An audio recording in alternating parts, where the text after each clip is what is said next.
Muy bien. Dios confirma a quien Él escoge. Te quiero platicar un poquito de una historia donde en un taller había varias herramientas. Un taller con varias herramientas, y aquí podemos ver ahí un martillo, un destornillador, una llave y una cinta métrica o un metro o un flexómetro, como le conozcas, ¿verdad? Y bueno, todas están sobre una mesa. Ahí están las herramientas. Ahora imagínense que el destornillador empieza a quejarse y dice: ¿por qué yo no golpeo como el martillo? ¿Por qué no puedo yo dar esos golpes como el martillo, que se ve que es muy fuerte? Y la llave dice: ¿y yo por qué no puedo medir como lo hace la cinta? Yo quisiera medir así como la cinta lo hace. Fíjate muy bien, si todas las herramientas quisieran hacer lo mismo, el trabajo no se podría llevar a cabo. Entonces, cada herramienta fue diseñada para una función específica, no porque una sea más importante que otra, sino porque todas realmente son necesarias. Di conmigo, todas son necesarias. Eso lo debemos nosotros de saber muy bien. Entonces, muchas veces nosotros nos comportamos de alguna manera parecida delante de Dios y miramos tal vez el llamado de alguien más o el don que Dios le ha dado a otra persona, y nos llegamos a preguntar: ¿por qué él sí y yo no? ¿O por qué esa persona sí puede hacer tal cosa y yo no? ¿Por qué Dios lo usa de esa manera y a mí no? Entonces, no sé si alguna vez se han preguntado eso. Yo sí, yo sí, y créanme que, Dios empieza a obrar en nosotros, porque son etapas en esos cuestionamientos cuando tenemos. No quiere decir que sea malo, los podemos llegar a tener, pero Dios nos ubica. Dice ahí en la primera carta a los Corintios, capítulo 12 y el verso 4, te voy a leer la NTV. Dice: hay distintas clases de dones espirituales, pero el mismo Espíritu es la fuente de todos ellos. Hoy te voy a platicar un poquito de lo que pasó allí en el libro de Números, en el capítulo 16 y 17. Y vamos a ver que el pueblo de Israel cayó en este error que te estoy diciendo. Ellos confundieron la igualdad con desorden y terminaron cuestionando la elección de Dios. Pero Dios, en su misericordia, no solamente corrige esa rebelión, sino que deja una enseñanza eterna. Dios llama a algunos para tareas visibles, pero llama a todos para servir. O sea, no todos son llamados a la misma tarea, pero Él sí nos llama a todos para servir. Cuando entendemos esto, entonces vamos a dejar allí competencias, las comparaciones, y damos el fruto que necesitamos. Muy bien, vamos al punto número 1, la rebelión de Coré, cuando confundimos igualdad con desorden. Aquí voy a dar un poco el contexto, ahí en Números 16, del 1 al 3. Coré se levanta con otros líderes y le dice a Moisés, y dice: todos se unieron contra Moisés y Aarón y les dijeron: ustedes han ido demasiado lejos. El Señor santificó a la comunidad entera de Israel y Él está con todos nosotros. ¿Qué derecho tienen ustedes para actuar como si fueran superiores al resto del pueblo del Señor? Fíjense muy bien lo que está diciendo aquí Coré. Él estaba diciendo realmente verdades a medias, porque dice aquí este pasaje que te leí, que Dios santificó a la comunidad entera. Todos eran santos, todos eran apartados para Dios. Esa es una verdad, ¿ok? Pero no todos tenían el mismo llamado. Eso es lo que Coré no estaba viendo. Ahí en la primera carta a los Corintios, precisamente en el 12:5 dice, hay distintas formas de servir, pero todos servimos al mismo Señor. Volviendo al ejemplo de las herramientas, en la mesa hay diferentes herramientas. Hay diferentes formas de servir, pero todos servimos al mismo Señor. Aquí vamos a encontrar el problema que estaba teniendo Coré.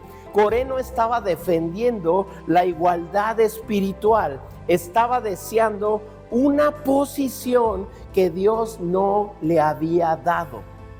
Eso es muy importante. Dios distingue, Dios levanta personas con propósitos específicos, pero no todos tienen el mismo propósito. No todos van a tener la misma función. Eso que él deseaba era una posición que Dios no le había dado. Entonces, cuando nosotros, esto nos puede pasar hoy en día. Cuando despreciamos nuestro lugar. ¿Dónde te ha puesto Dios? ¿En qué función o qué función te ha dado? Es muy importante. ¿Cuándo caemos en esto? Cuando murmuramos. ¿Qué es murmurar? A ver, díganme. Murmurar es hablar mal. O hablar no en el momento adecuado, ¿no? O a espaldas de alguien. Eso es murmurar. Ahora, cuando queremos también el llamado de otro, de repente podemos decir, híjole, yo quisiera hacer eso que hace esa persona, o Dios lo ha distinguido tanto y deseamos el llamado de alguien más. Dice Gálatas 6:4, presta mucha atención a tu propio trabajo, porque entonces obtendrás la satisfacción de haber hecho bien tu labor y no tendrás que compararte con nadie. En otras palabras es, fíjate en lo que tú estás haciendo. Eso es en lo que te debes fijar, no en cómo está haciendo las cosas el vecino, el que está al lado de ti, el que está atrás. Fíjate en tu trabajo, porque entonces obtendrás la satisfacción de haber hecho bien tu labor. Entonces, Dios no nos llama a competir, nos llama a obedecer. En la iglesia hay funciones, pero no es para ver quién lo hace mejor. Tenemos que obedecer a Dios, tenemos que hacer las cosas por amor y servicio a Él. Entonces, en ningún momento Dios nos ha llamado a competir, nos ha llamado a obedecer. Eso es lo que necesitamos hacer. ¿Por qué Dios eligió a Aarón? El llamado viene ¿de quién? De Dios. Números 16:5. Moisés responde con calma. Cuando Moisés oyó lo que decían, te voy a leer desde el 4. Dice, cuando Moisés oyó lo que decían, estaban murmurando Coré y otros líderes. Dice, cayó rostro en tierra. Entonces les dijo a Coré y a sus seguidores, mañana por la mañana el Señor nos mostrará quién le pertenece a Él y quién es santo. El Señor permitirá la entrada a su presencia solo a quienes Él elija. Entonces, hablando, ¿cuál era el pleito de Coré? Que había nombrado a Aarón sacerdote. Aarón no se eligió solo. Dios ya lo había llamado desde antes. En Éxodo 28:1 encontramos precisamente esa instrucción. Dice, manda a llamar a tu hermano Aarón y a sus hijos Nadab, Abiú, Eleazar e Itamar. Apártalos de los demás israelitas para que me sirvan y sean mis sacerdotes. Fue instrucción de Dios llamar a Aarón y su familia y ponerlos al servicio de Dios. Ellos eran parte de la tribu de Leví y estaban al servicio de Dios en el tabernáculo. ¿Se acuerdan que estaban alrededor del tabernáculo todas las tribus? Y la tribu de Leví, Moisés, Aarón y su familia estaban allí en primera fila del tabernáculo. Hebreos 5:4 dice, y nadie puede llegar a ser sumo sacerdote solo porque desee tener ese honor. Tiene que ser llamado por Dios para ese trabajo, como sucedió con Aarón. En el Nuevo Testamento hace esa referencia, dice, nadie puede decir yo voy a ser ahora el sumo sacerdote, tiene que ser elegido por Dios. Y Aarón fue elegido por Dios, no se eligió a sí mismo. Esto para nosotros es clave. Dios sigue llamando personas. Sí, escuchaste bien. Dios sigue llamando personas, pero no todas tienen el mismo llamado. Todos somos llamados, pero son diferentes funciones. ¿Se imaginan? Bueno, realmente sería algo fuera de lo normal que, por ejemplo, hubiera una iglesia de puros pastores y todos estuvieran predicando y todos. Es raro, ¿verdad? O sea, somos llamados todos, pero tenemos diferentes funciones. Entonces, fíjate muy bien, a lo mejor ahorita voy a abrir un poco el panorama, porque tal vez cuando hablo de llamado piensas en alguna función o servicio en la iglesia. ¿Quiénes piensan eso cuando hablamos de llamado? ¿Sí? ¿Quién más? ¿Lo piensan así? Cuando hablamos de llamado, ¿es una función en la iglesia o no? ¿O puede ser otra cosa? Fíjate muy bien. Tal vez si tú no te ubicas en el servicio de la iglesia, estamos diciendo que son diferentes funciones y todos somos llamados. Pero tal vez Dios nos ha llamado a ser un padre fiel, una madre de oración, un trabajador íntegro, un servidor silencioso. ¿Qué es un servidor silencioso? A lo mejor no va a tener el micrófono, no va a estar aquí al frente, pero su servicio es importante, no se ve en la cámara. Pero se necesita ese trabajo. A lo mejor Dios nos ha llamado a eso. Ahora, si Dios te ha llamado a eso, algo que no es demasiado visto, tu llamado no es menor, simplemente es diferente. Es diferente. Número 3, Dios corrige la rebelión para proteger al pueblo. Aquí lo vamos a ver en este pasaje de Números 16, 28 al 35.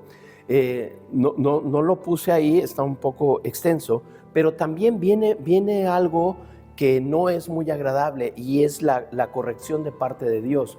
Y hubo muerte, y hubo personas, dice ahí, que fueron tragados por la tierra, por su rebelión. Ahora, ¿el juicio de Dios es fuerte? Sí lo es.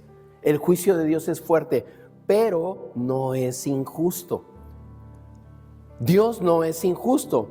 Dios protege su santidad, protege su orden y protege a su congregación. Él los protege. Dice Hebreos 12:6, pues el Señor disciplina a los que ama y castiga a todo el que recibe por hijo. Y miren, a veces luego lo menciono esto como papás. Es muy raro o dentro de lo que nos han educado y cómo nosotros educamos a nuestros hijos. Es raro que un papá o una mamá deje a sus hijos hacer lo que quiera, ¿sí o no? Normalmente, y digo normalmente porque pues los hay también los que no les importa, pero normalmente se ponen límites en casa desde que son pequeños. No te subas allí, aquí no puedes dibujar o pintar, ¿no? Cuida tus juguetes. Y hasta cuando van creciendo, aquí la hora de llegada es a tal hora, ¿no? O sea, y son reglas, son límites que se ponen. Ahora dice aquí que Dios a los que ama disciplina, a los que ama corrige. ¿Por qué? Porque le importamos, porque somos hijos. Somos hijos. Si estamos en una reunión y alguien, el hijo de otra persona que no conoces, está dando lata y está brincando por allí y está corriendo peligro, pues dices, pues su papá que se preocupe, ¿no? Que vaya a arreglarlo o atenderlo, ¿no? Sí, y si oyes ya se cayó, ¿no? ¿Quién debe salir corriendo? Pues los papás del niño, ¿no? Digo, ya de plano, si no van, pues sí, por misericordia los apoya uno. Pero nos preocupamos por nuestros hijos, ¿verdad? Yo no sé, y estos consejos luego van para los adolescentes también, o papás de adolescentes, ¿no? A veces salen estas palabras, pues sí, es que mi amigo lo hace, es que a él sí le dieron permiso, es que sí le compraron esto. Pues a él, pero tú eres mi hijo. ¿Sí o no?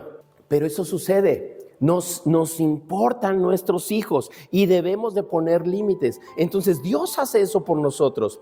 Él mete disciplina y algunos tuvieron que pagar, en este caso, hasta con su propia vida. Ahora, ¿por qué? Estaban hablando, se estaban quejando, estaban murmurando, estaban dudando de la elección de Dios, de lo que Él había decidido. Entonces la murmuración destruye la unidad, destruye la fe, destruye la bendición.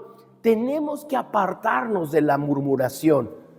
Eso no agrada a Dios. Dios nos corrige, fíjate muy bien, no para destruirnos, sino para salvarnos de un daño. Es lo mismo que hacemos con nuestros hijos. Hijo, no te subas ahí. Ese no es protección. No es un no nada más para hacerte difícil la vida. No, ese no es porque te amo y porque quiero protegerte. Esos son los límites que pone. Entonces Dios nos corrige no para destruirnos, sino para salvarnos del daño. La que sigue, dice la prueba de las varas. Dios, todos delante de Dios, ahí en Números 17 del 1 al 5, Dios pide una vara por cada tribu. Iba a haber una prueba que nadie se esperaba. Les pide una vara, todas eran iguales, estaban secas. Una vara simple. La diferencia que se iba a ver ahí no era de la vara, sino la presencia de Dios. ¿Qué nos puede? Un ejemplo clarísimo de esto está ahí en Juan 15, en ese pasaje de la vid verdadera. Dice el verso 5, ciertamente yo soy la vid, ustedes son las ramas, los que permanecen en mí y yo en ellos producirán mucho fruto, porque separados de mí no pueden hacer nada. ¿Separados de quién? De Cristo. Y aquí es donde vemos una vara, cuando tú la separas, una ramita, cuando tú la separas del árbol, se seca. Y esa es la instrucción que da ahí en Juan.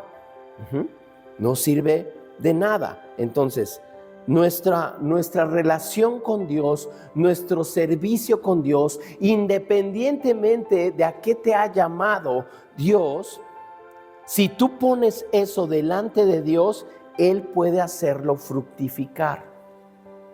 Él puede hacerlo. Hay cosas que a veces nos parecen simples, sencillas, pero en todo uno debe demostrar esa fidelidad. Bueno, es que como no me puso a predicar el pastor, entonces no es importante. No, todo es importante. Todo es importante. Todo. La clase que dan aquí Dana y Fer, que les dan a los niños, cualquiera puede decir, pues nada más se ponen a jugar. No, es muy importante. Es muy importante. Jesús dijo que de los niños, de los tales es el reino de los cielos. Si Jesús les da esa importancia, nosotros también. Y es muy importante, y siempre les digo, mis maestras favoritas. El trabajo que se está haciendo con los jóvenes. Se están reuniendo ahorita temprano. Eso es muy importante. Todo lo que se haga. Y tal vez digas, bueno, uno mismo dice, no es tan importante. Dice Lucas 16:10. Si son fieles en las cosas pequeñas, serán fieles en las grandes. Pero si son deshonestos en las cosas pequeñas, no actuarán con honradez en las responsabilidades más grandes. Dios ve la capacidad que tienes. Si en lo poco eres fiel, Él va a poner algo mayor en tus manos, porque has demostrado esa responsabilidad. Pero si en las cosas que son pequeñas no eres fiel, jamás tendrás la responsabilidad de algo más grande. Tenemos que entender eso para que entonces Dios vea, porque el servicio es para Él, que somos fieles, aún en lo poco, lo que uno considera poco. Para Él todo es importante. Todo es importante.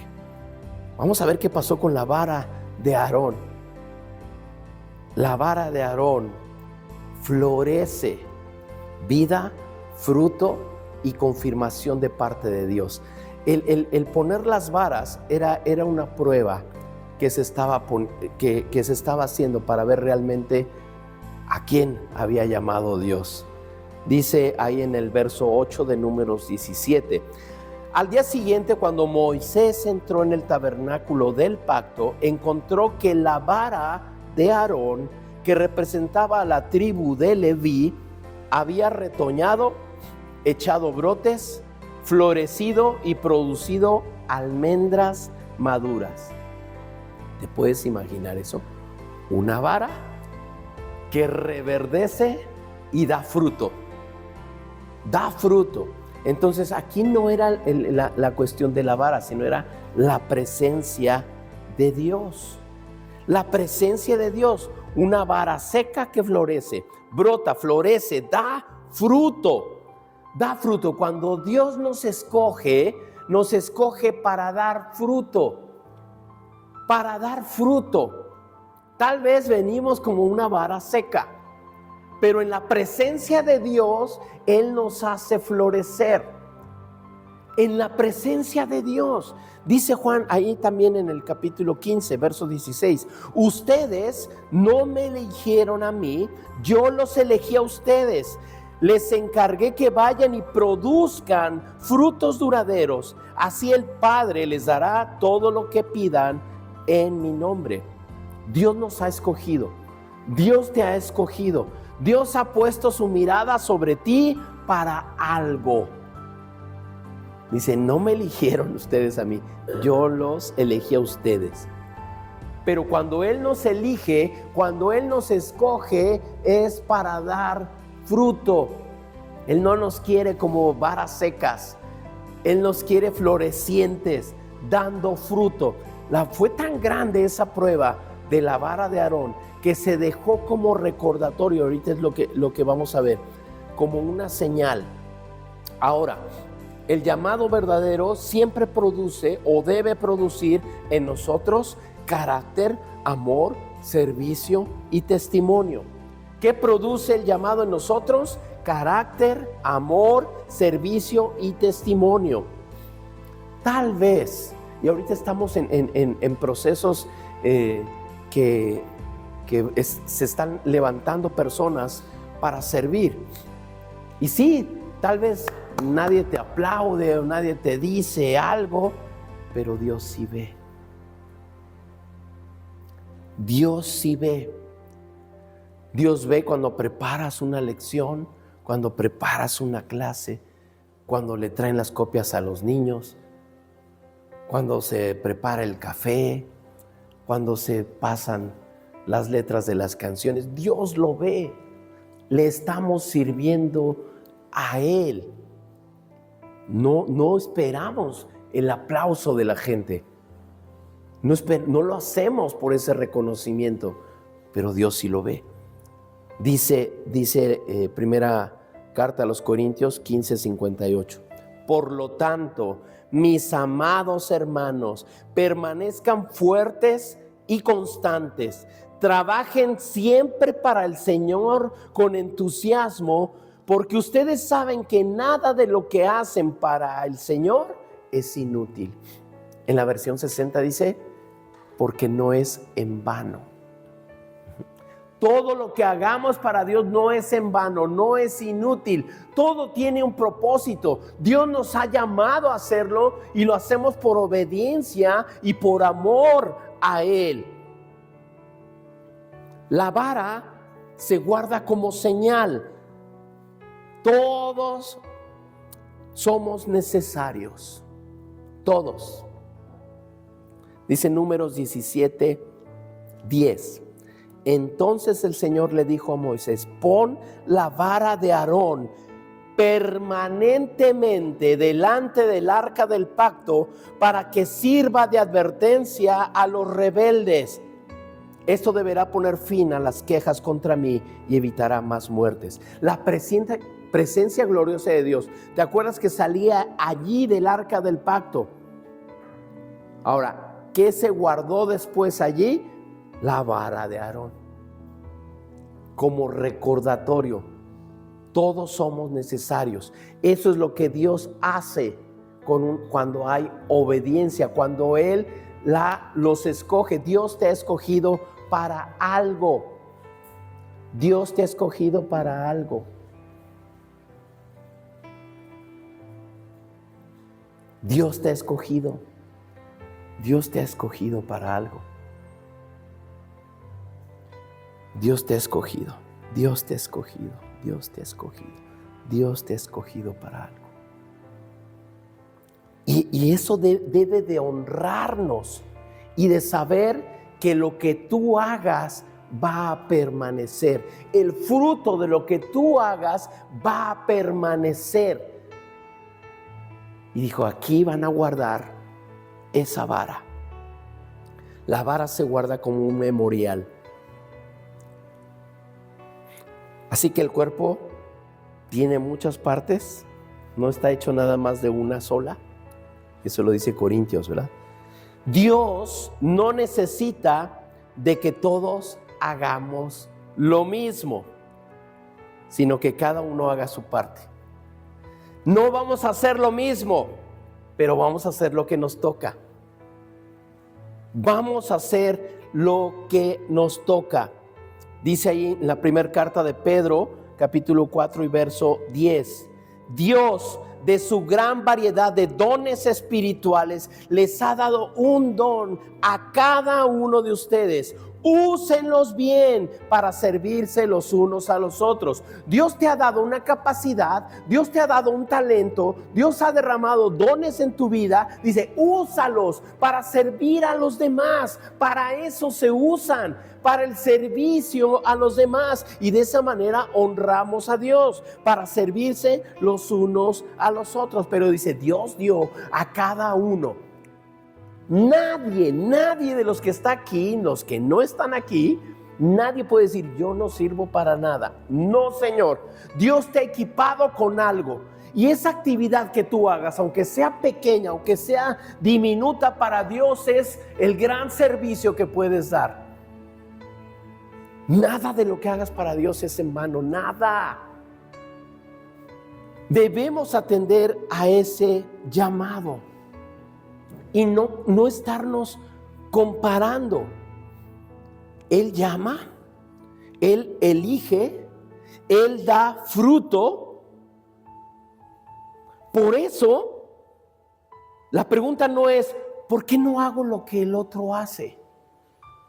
La pregunta es, ¿estoy siendo fiel a lo que Dios me confió? En otras palabras, ¿estoy haciendo lo que Dios me dijo que hiciera? Ahí cada quien tiene que responder eso. Dios te está llamando. El llamado es para todos. Mateo 25, y con este termino. Mateo 25, 21. El amo lo llenó de elogios. Bien hecho, mi buen siervo fiel. Has sido fiel en administrar esta pequeña cantidad. Así que ahora te daré muchas más responsabilidades. Ven a celebrar conmigo. Ven a celebrar conmigo. La otra versión dice, entra en el gozo de tu Señor. buen siervo fiel. Esas deben de ser las características de todos nosotros. Ser buenos siervos fieles. Fieles. Estoy haciendo realmente lo que Él me confió. Y mira, todos somos llamados. Y lo que decíamos, la diferencia en llamados que son muy visibles, ¿no? Como a lo mejor ubican pues, el llamado del pastor, ¿no? Tuvo que hacer algo especial. Ahora, sí lo fue, pero antes todavía tuve muchos otros llamados a servirle, pero siempre he servido. Entonces, de alguna manera, Dios nos equipa a su iglesia, a su pueblo, para que podamos funcionar. Es como lo de las herramientas. Dice, si todas hicieran lo mismo, no se hace ningún trabajo, pero todas tienen una función diferente. Estamos aquí para trabajar, pero vamos más allá. Vamos más allá, y no nada más es el servicio aquí en la casa de Dios. No, es el servicio que damos, el testimonio de que Él está en nuestra vida, de que Él nos ha transformado. Y entonces somos llamados a ser buenos padres, a ser buenos hijos, a ser buen trabajador, a ser excelente donde estés. A eso somos llamados. Que cuando alguien diga, oye, ¿por qué es tan excelente esa persona? Pues porque es un hijo de Dios. A eso somos llamados. A eso somos llamados. Y ese llamado lo tenemos todos. Lo tenemos todos. Ya en el servicio a Dios, Dios te va a escoger también para algo especial. Pero la excelencia y el glorificar a Dios en todo lo que hagamos, ese llamado lo tenemos todos. Pon tu vara delante de Dios. No importa si parece seca o que ya está casi muerta, tú ponlo delante de Dios, porque Dios sigue haciendo florecer al que se rinde a Él. El que viene delante de Él, Dios lo hace florecer. No importa que tú te autocalifiques y digas, no, ya. O como ese pasaje de los huesos secos. Y aún así, en esa visión que tuvo el profeta, Dios revive aún los huesos secos. De algo que parece muerto, Dios sopla vida. Y Dios cambia las circunstancias. Entonces, no importa si eres joven, si ya estás grande, madurito o estás en pleno desarrollo, pon tu vida delante de Dios, que Él la va a hacer florecer. Él la va a hacer florecer, pero es una decisión nuestra permitirlo. Las varas que se pusieron allí eran iguales, pero la presencia de Dios fue la que hizo florecer solo una de ellas. Vamos a orar. Cierra ahí tus ojos. Vamos a orar y vamos a dejar. Y si esta palabra es para nosotros, y más cuando ahorita que no somos tantos, no hay duda que es para nosotros. Dios quiere hacerte florecer, Dios quiere tocar tu vida, reverdecer esa vara seca, hacerte brillar en el lugar donde te ha puesto, hacerte florecer. Dios quiere hacer eso, pero hay que permitírselo. ¿Le quieres pedir eso a Dios? Dile, Señor, yo quiero florecer. Yo quiero ser útil en tus manos. Yo quiero servirte con los dones que tú me has dado. Indícame, Señor, qué hacer. Padre, quiero darte a ti la honra. Tú me has llamado a servirte. Tú me has llamado a ministrar tu palabra, a enseñarla, a enseñar a los niños, a cantar, a presidir. Tú me has llamado a algo, Señor. Pero aún así, mientras estoy descubriendo mi función dentro del cuerpo de Cristo, también he sido llamado a ser excelente padre, excelente esposa, excelente hijo, excelente hermano. Esa excelencia no es una jactancia, sino es el reflejo del ADN de Dios en nosotros, porque somos sus hijos. Y Dios es excelente, Dios es poderoso, Dios es magnífico, Dios es santo. Y sus hijos también. Sus hijos también. Gracias, Dios, por esa identidad que tenemos en ti. Te bendecimos. Te bendecimos.